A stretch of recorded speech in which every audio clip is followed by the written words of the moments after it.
Centre d'art Bienne, vernissage du Photoforum samedi soir. L'exposition a retenu 13 photographes sur 190 candidatures.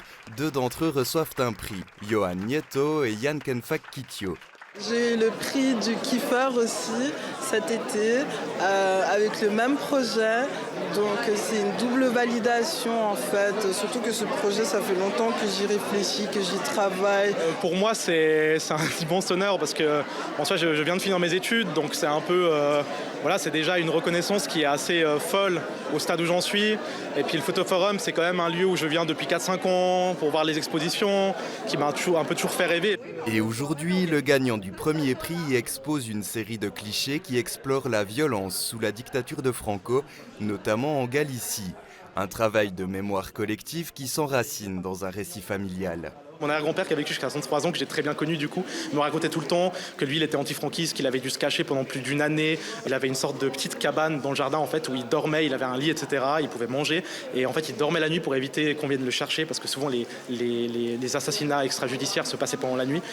Et en fait il avait aussi un fusil et il avait creusé un trou dans la porte en fait pour pouvoir glisser son fusil et se défendre au cas où on viendrait le chercher. Pour parler de cette période sombre de l'Espagne, l'artiste utilise deux procédés, la mise en scène et l'enquête documentaire. Cette photo sur laquelle figure un lacet étrangleur illustre le travail documentaire de l'artiste.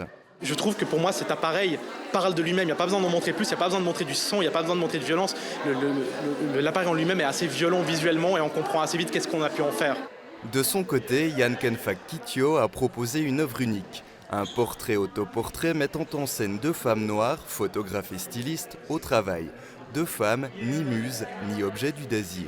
On est souvent habitué à ce que la femme soit représentée par l'homme en tant que muse et cela provoque, de ce que j'ai constaté, ça provoque une différente lecture quand c'est un homme qui produit une image et quand c'est une femme. Muse et objet du désir quand l'homme est l'auteur et la femme le modèle. Provocation quand la femme est les deux à la fois. Jan Kenfak Kitio interpelle tant le point de vue des auteurs que la lecture du public. Je trouve ça intéressant que c'est vu comme de la provocation en fait, alors que c'est quelque chose de plutôt positif. Une femme qui s'assume tout simplement et une femme qui se donne les moyens et la possibilité, l'espace en fait de pouvoir elle-même décider de la manière dont elle va être représentée. Avec leurs prix respectifs, le premier a reçu 5 000 francs, la deuxième 1 000.